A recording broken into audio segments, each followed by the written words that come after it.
Fala aí, torcedores líderes do Campeonato Goiano, sejam muito bem-vindos ao canal. Meu nome é Victor Gader e segue o líder, né? Atlético Goianiense, mais uma rodada, líder do Goianão 2023.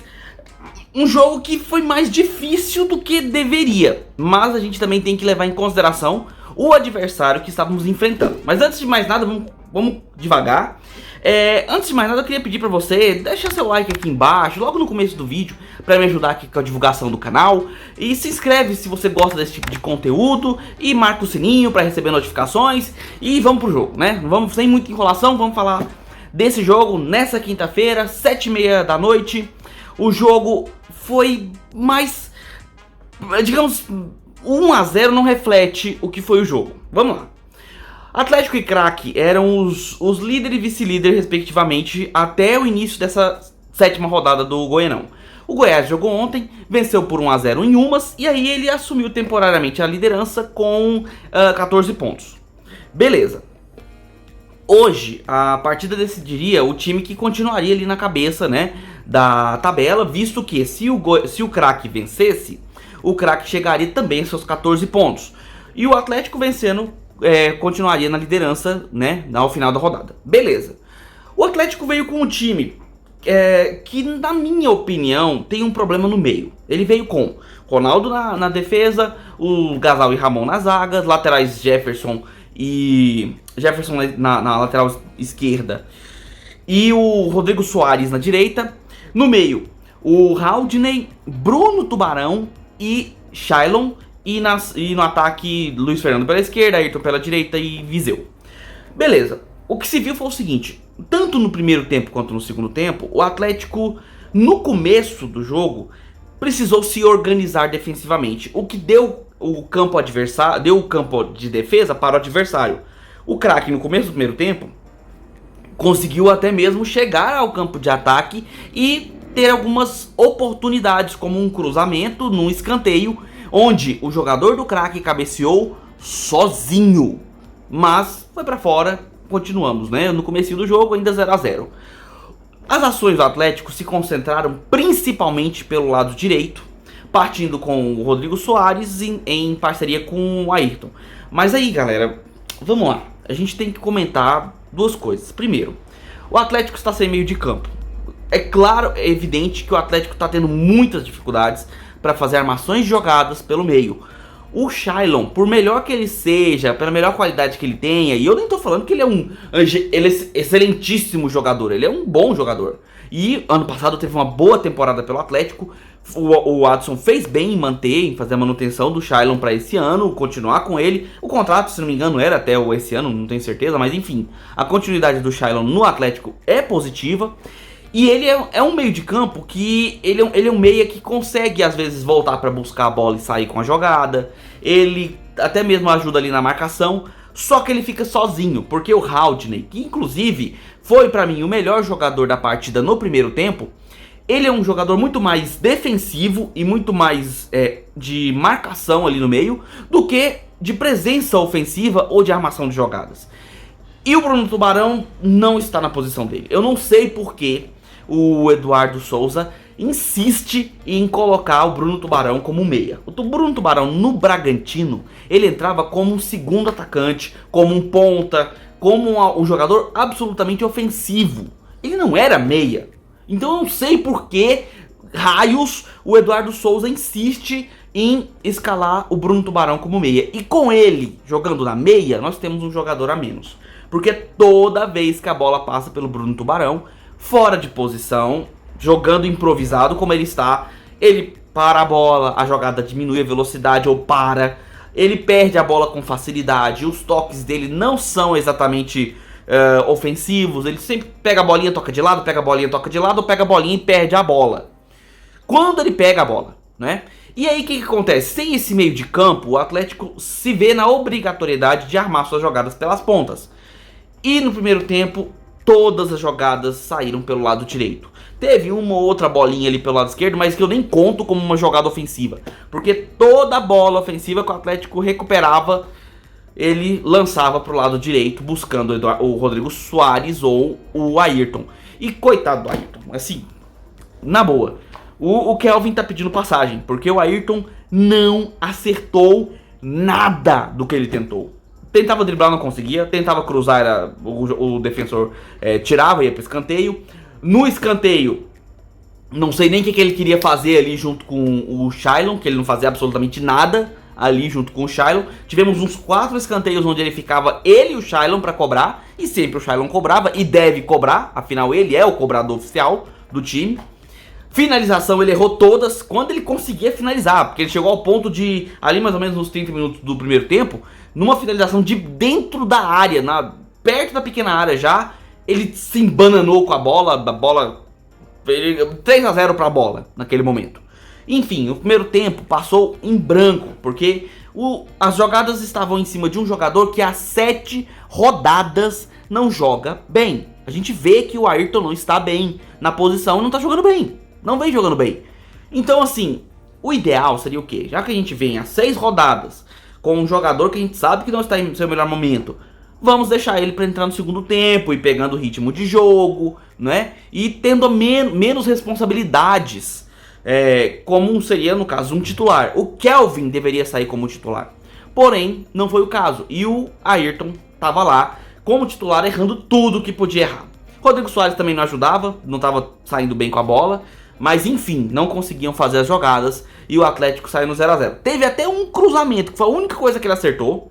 Um cruzamento que passou a área inteira, se não me engano o Viseu tocou na bola, ou o Luiz Fernando tocou na bola e tirou do outro jogador, o Luiz Fernando ou o Viseu. 2 jogadores chegaram para finalizar, um deles tocou na bola e aí a bola acabou saindo para fora. E... desculpa, saiu para fora, mas enfim, a bola saiu e... terminamos o primeiro tempo no 0-0. E se você prestar atenção, eu praticamente não falei em jogadas do craque, porque realmente o Atlético controlou o jogo. O craque não conseguia sair do seu campo defensivo. Toda bola que o craque tentava fazer alguma jogada, ou a bola era recuperada pelo Atlético ainda no campo de ataque, ou era um lançamento sem grandes pretensões. Pouquíssimas jogadas de contra-ataque em que eles conseguiam passar da linha de meio campo. E quando passavam, faltou aquela criatividade para armar a jogada. A defesa do Atlético foi soberana. Na bola aérea ainda é um probleminha, mas nos pés foi soberana. O Atlético não correu riscos no primeiro tempo. Segundo tempo veio e o Eduardo Souza fez algumas substituições. E essas mexeram claramente com o time. Logo no começo ele já tirou o Ayrton, e colocou o Kelvin. E mudou o panorama do lado direito, porque o Kelvin simplesmente está muito melhor, em melhor fase do que o Ayrton.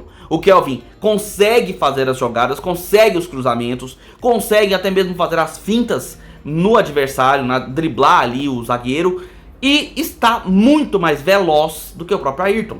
Assim, nessas jogadas com a bola, com os pés, a bola nos pés. Então ele pede passagem, ele é para ser o titular. E aí quando ele entrou já ganhou uma dinâmica diferenciada. Pouco tempo depois ele tirou o Jefferson e colocou o Moraes. Tivemos ainda outras substituições que eu posso comentar posteriormente. Como por exemplo, no final do jogo, o Viseu saiu para a entrada do Daniel. Tivemos também a substituição do Luiz Fernando por um jogador que no telão do estádio apareceu com o nome de Manaus. Se vocês sabem quem é, comenta aqui por favor quem é Manaus, porque eu não sei.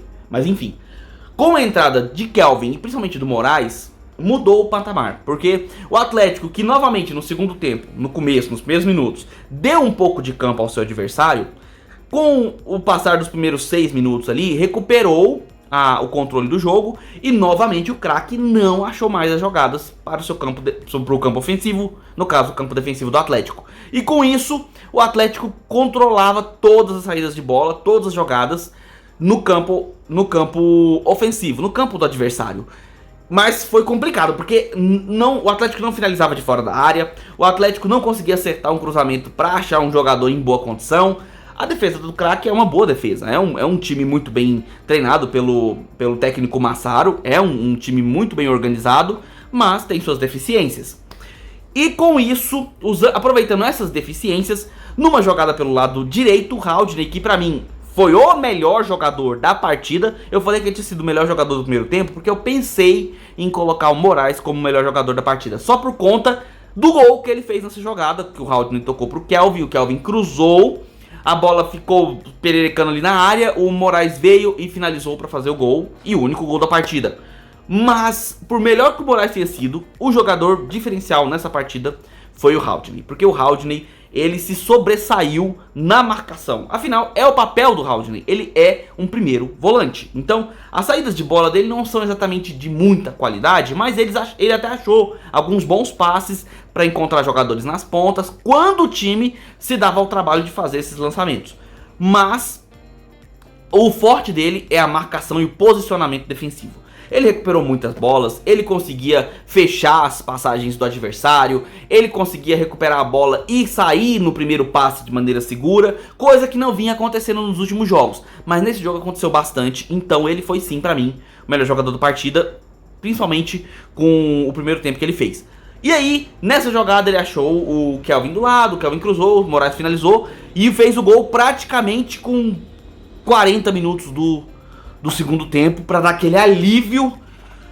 Porque assim, é um jogo que o Atlético não merecia perder. É aquele tipo de jogo que você fica com o na mão, sabe?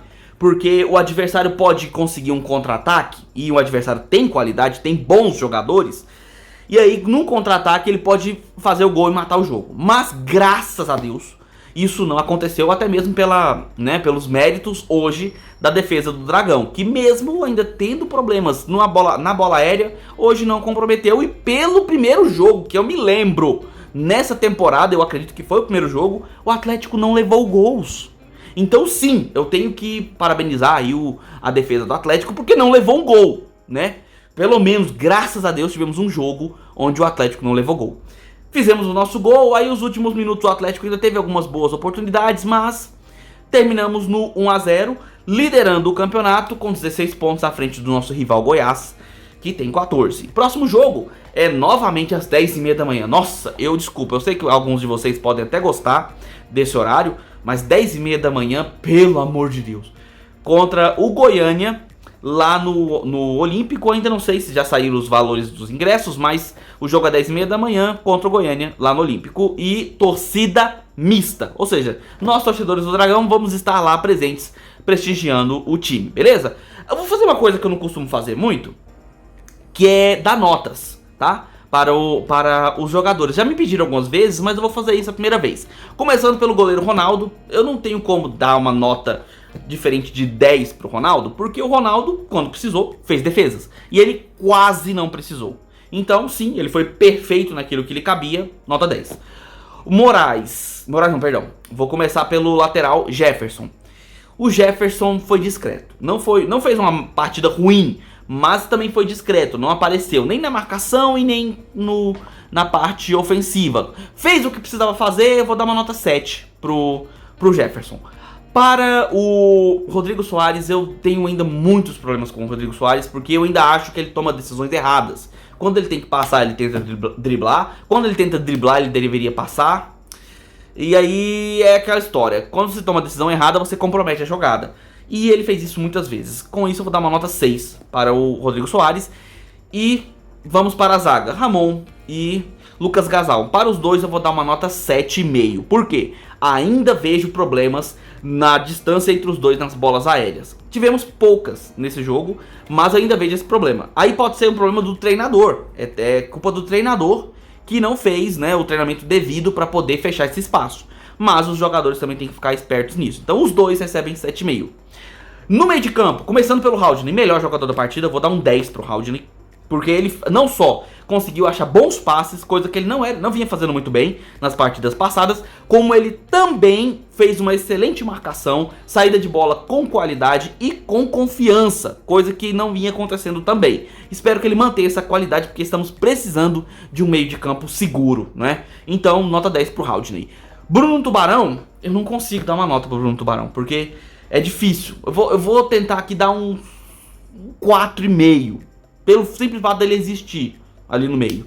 Porque ele, quando recebia a bola, ele parava a jogada, matava a jogada, ele deixava a jogada lenta, tocava, os toques não eram toques interessantes para a parte ofensiva, errou passe demais. Então foi um jogo muito abaixo, muito abaixo. Mas a culpa não é exatamente dele, por isso que eu dou 4,5. A culpa é do técnico que está o escalando de maneira incorreta. Beleza. O Shailon, eu dou pra ele uma nota 7. Não foi um jogo onde o Shailon apareceu demais, porém ele também não comprometeu e até mesmo fez alguns toques, cruzamentos que foram de certa forma perigosos. Mas também não foi o destaque da partida, com isso eu dou uma nota 7 pra ele. Indo para o ataque, Luiz Fernando, discretíssimo na partida, mais atrapalhou do que ajudou nas jogadas ofensivas, mas também não comprometeu. Tem que ficar de cabeça fria, porque ele anda muito esquentadinho, já foi expulso em vários jogos, hoje novamente entrou em conflito com jogadores adversários, por sorte não tomou um cartão, com isso eu dou pra ele uma nota 7. Não, minto, vou dar uma nota 6 pra ele. Ayrton eu vou dar uma nota 5, porque ele tentou. Ele tentou. Eu vou dar um 5, 5,5 pra ele, porque ele tentou. Não vou dizer que ele foi um jogador que é apagado, que ele se omitiu. Não, ele tentava a jogada, ele tentava o lance, tentava o cruzamento, tentava o drible, mas não acertou nada do que fez. Vou dar 5,5 por conta do cruzamento que quase terminou em gol, mas foi a única coisa que ele fez, foi substituído no segundo tempo. O Viseu, ele é um bom jogador que vem fazendo bons jogos, mas tá tendo dificuldade de receber bola com qualidade. Chegou a voltar no meio de campo para recuperar a bola, coisa que eu não gosto quando o atacante faz, porque mostra a desorganização do time. Mas ele fez isso e apareceu no time, se entregou, buscava os espaços, tentava as jogadas quando recebia a bola, não conseguiu muito bem, também foi substituído. Nota 8 para o Viseu. Aí nós temos os que entraram no segundo tempo, começando pelo Kelvin, que pra mim fez toda a diferença do lado direito. Fez as melhores jogadas, responsável inclusive pelo passe que terminou e resultou em gol, né, no cruzamento. Então pra ele eu dou uma nota 9, porque ele vem se dedicando e vem mostrando a que veio, coisa que não fez no ano passado, porque não teve oportunidades. Merece entrar como titular no lugar do Ayrton, na minha opinião. O Kelvin, tivemos também o Moraes, que entrou no lugar do Jefferson, e pra ele eu vou dar uma nota 10. As jogadas que ele fez resultaram em perigo, no mínimo. E, claro, tem o gol, né, que já credencia ele a ser um dos melhores jogadores da partida. Tivemos também a entrada de alguns outros jogadores, mas eu queria destacar a entrada do Daniel. O Daniel entrou ali no finalzinho do jogo, no lugar do Viseu, mas ele se mostrou um jogador aguerrido, brigou bastante pelas jogadas, disputou as bolas quando pôde e fez o que podia para poder ainda conseguir talvez um segundo gol. Não teve as oportunidades e não teve tempo. Talvez com um pouquinho mais de oportunidade e tempo ele consiga desabrochar aí no Atlético. Tivemos outros jogadores, mas os outros vou deixar sem nota porque realmente não se destacaram. Mas essas são as notas do Dragão. E a nota final pro Eduardo Souza, eu vou dar pra ele uma nota 9,5. Porque o problema maior pra mim foi deixar o Bruno Tubarão como titular e continuar com ele até o final do jogo. O Bruno Tubarão mostrava que não estava bem na partida, precisava ter sido substituído, ou no mínimo ter sido deslocado de posição, porque quando ele estava pelo lado esquerdo, ofensivo, ele se mostrou perigoso. Então ele tem que jogar no ataque e não no meio. Essa formação com o Bruno Tubarão no ataque está errada, está capenga, está gerando problemas no meio de campo. Então o Eduardo Souza precisa corrigir isso e para ontem. Beleza? Essas são as notas. Eu vi o Adson Batista dando uma entrevista ali no final do jogo, um pedacinho da entrevista dele, onde ele elogiou os jogadores e eu concordo com o Adson Batista. Hoje a partida é para realmente elogiar, porque eles fizeram um jogo muito aguerrido, não foram apáticos, não foram preguiçosos, como ele mesmo disse, né? Não foram preguiçosos no campo e isso tem muita valia. Claro, isso é obrigação deles, né? É obrigação dos jogadores se dedicarem em todo jogo. Mas quando o jogador faz alguma coisa boa, a gente precisa vir e elogiar de fato. Então, a nota final pro time em si, eu vou dar uma nota 9,5. Porque só faltou 10, na minha opinião, porque foi apenas 1-0. O Atlético merecia e precisava fazer mais gols, até mesmo para ter uma confiança maior, né, para os próximos jogos. Mas foi um jogo muito tranquilo, muito controlado, contra uma equipe muito bem treinada, que é o Craque. Não à toa o Craque está em quinto colocado hoje no campeonato. Poderia estar até mais acima, né, com os jogos que teve. Chegou a empatar em 3-3 com o nosso rival Goiás. Então, assim, é um time realmente muito bom e bem treinado. Então essa é a nota final. Se vocês gostam desse formato, gostam desse estilo, deixe aqui nos comentários a sua opinião, para eu saber como é que vocês estão curtindo esse tipo de vídeo. E a gente se vê aí nos próximos vídeos. Vai ter o jogo com o Goiânia lá no Olímpico, eu vou assistir esse jogo, eu vou até o estádio para assistir, claro, dependendo dos valores, né, se for um valor muito caro, muito agressivo, aí eu animo de ir. Se for muito caro, eu assisto em casa, né? Porque eu também não sou rico, né, gente? Mas eu vou tentar assistir o jogo de lá. E só pedir desculpas por eu não ter trazido esse vídeo de dentro do Acioli, mas é porque eu ia gravar com o meu aparelho, meu celular, e ele estava praticamente sem bateria, não ia dar tempo de gravar. Então eu aproveitei para gravar em casa mesmo, como eu faço nos jogos que não são no Acioli. Beleza? Mas é isso, galera. Se você curte esse tipo de vídeo, deixe seu curtir aqui embaixo, se inscreve no canal para acompanhar os lançamentos e marca o sininho para receber as notificações, beleza? Então a gente se vê nos próximos vídeos e por enquanto um abraço do torcedor atleticano.